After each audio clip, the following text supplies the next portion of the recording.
In today's video, I'm going to challenge my brother Karlen, who's built amazing MOCs like Destiny's Bounty, Misfortune's Keep, and even helped me with Chen's Island, to design the scariest MOC this channel has ever seen, the City of Stiix, possessed by ghosts. That is, if I can get a hold of him. He's been ghosting me now for like a month. Honestly though, I wonder if he's okay. Something horrible Hey Karlen. What? You gonna come over here and do your video? Oh yeah, sure. Alright.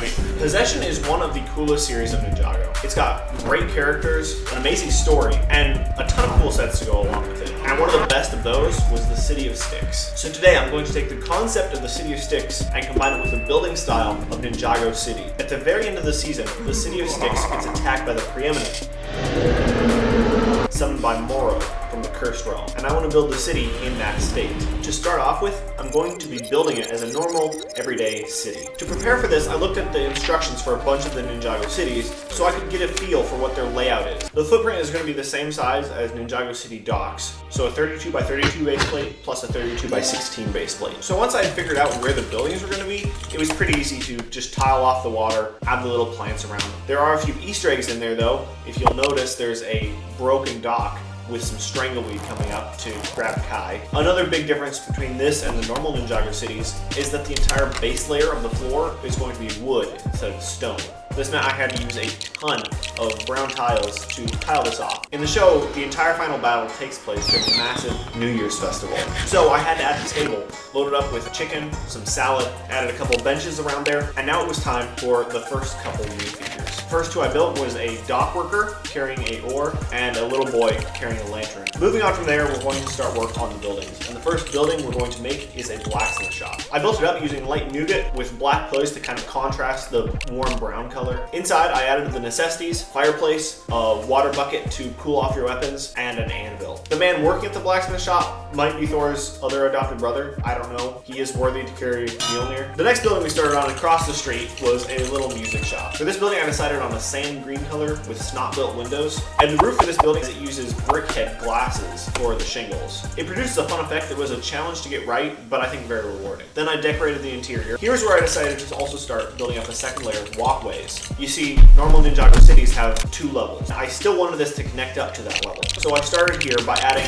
a set of stairs. Speaking of second floors, let's move up to the building right on top of the music store. At first, I didn't have a clear vision for what I wanted this build to be, but I finally settled on a small rooftop garden because I was able to add a little bonsai tree and flower pots all around the edge. I covered the entire floor with round tiles and then came to the building itself. When I started this, I had the idea to make a moon door, which is like a round Chinese door. This building also has a little bridge going out one side that will later connect to the building on top of the blacksmith shop. I capped it off with roof, which I kid you not was probably the hardest part of this entire set to build. I added another couple characters for these 2 buildings, a librarian lady for up in the garden, and a music teacher.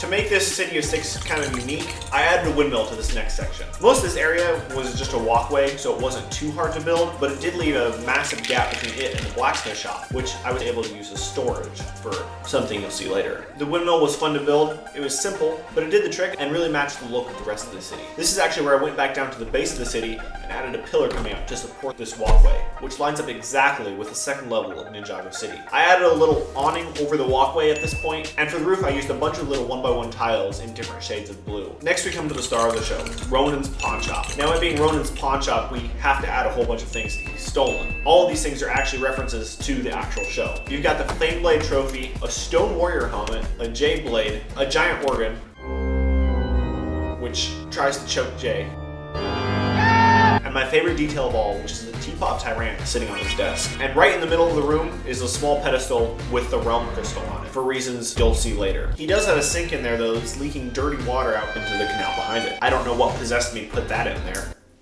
Bruh. The second level is more of Ronan's living quarters, so we have a couch, a bed, and some random pop cans scattered all about. Evidently Ronan likes his soda. For the roof, I used dark blue tiles covered over with black next on each of those. It makes it look like shingles. Going up from there, the rest of the building is pretty basic. It's literally just a tower, which was still fun to build. The roofs each level are easy. And finally at the very top, I was able to put the iconic roof decoration found in the City of Stiix, and added red flag pieces that you can actually also find in the original set. To finish the detailing of the city, I added a couple strings of red lanterns to really show the fact that they're celebrating the new year. So So there we have it, a peaceful, mildly bustling City of Stiix. But wait, there's more. Oh. Now it's time to take the spooky level to 10. So remember that extra area I had right above the blacksmith shop? This is actually storage space, so you can switch out all the lanterns and lights in the city for ghostly green ones. And that massive area under Ronan's pawn shop with the realm crystal right above it? Well, if you lift up on the realm crystal, it pulls up a big chunk of the floor and you can see the preeminent coming through the portal below it. But we can't just leave it at the preeminent and ghostly green lights. I added 2 normal ghosts. Next, I built 4 of the main ghosts from the show. We've got Chainmaster Wraith, Scythemaster Gultar, Blade Master Bancha, and the Soul Archer. And to cap it all off, we added the master of all the ghosts himself, Moro. Now the city is in real danger, but I'm still not done. I'm going to build a ghost dragon. There's a couple of these flying over the city the entire time. I started with the body. All along its body are spikes that go from bigger to smaller, making this ghostly ribcage effect. I add wings and spikes from Moro's dragon, as this has the same color combination, and knitted it with a nasty ghost dragon head. This is, of course, Ninjago. So what would a Ninjago set be without ninja? Jay, Cole, Kai, and Zane are all in their deep stone outfits, but with different headpieces. Jay's got his basic hat, Cole has his hair, Kai has his headband, and Zane still has the hat from his tea shop employee disguise. Lloyd is in his civilian clothes, wielding the Sword of Sanctuary, facing down one. Mia is actually disguised as Lloyd to distract the ghosts, and also wielding her newly found elemental water powers. So with that, the City of Stiix has a fighting chance. We're going to add one more minifigure to the set, and that's Ronan. And where Ronan goes, his REX is not far behind. Now normally I build UCS things for Landon, but this time I actually scaled it down. But I still try to keep all the basic details of the actual set, with the rotating engines on the side, the propeller at the back, and the massive glass window. This set though has an extra function that the original did not have. You can load a bunch of gold into the back, and by pulling a trigger on the tail, you can dump that out onto the ghost below, just like in the show. The city is complete, I feel accomplished, so let's show this to Brick Legends and hope he doesn't ghost me like I ghosted him. I have to say, this City of Stiix MOC looks amazing. I love all the different details he added to it, and I cannot wait to put it in my display and make an awesome trailer out of it. But before we go to that, if you guys want to build this City of Stiix yourself, go to brick-legends.com or to the link in the description and pick up a copy of these digital instructions for yourselves. And if you get them from now until this date, you get the instructions 50% off. And now it's time to go to cinematic mode and hit the trailer. Travel to the world of Ninjago and enter the City of Stiix, built on water.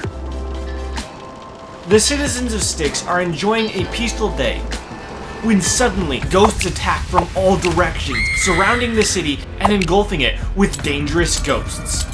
The city is now under attack by these vicious ghosts. But wait, it's the ninja! Nia uses her water power to destroy some of the ghosts, but they're too many. The ninjas desperately need backup. Build Ronan's REX. Place Ronan in the cockpit and fly into action. Oh no, there's a ghost dragon. Swerve out of the way before it's too late. You can now load Ronan's gold into the back and drop it onto all the ghosts. With the ghosts distracted, the ninja can attack. But oh no, something is coming from beneath the city. This just got out of hand. The City of Stiix contains 19 minifigures. A young boy, 4 citizens, Casual Lloyd, Zane, Nia, Kai, Jay, Cole, Ronan, the Soul Archer, Bancha, Chainmaster, Gultar, 2 Ghost Ninja, and Moro. If you want to see what happens next, click this video right here.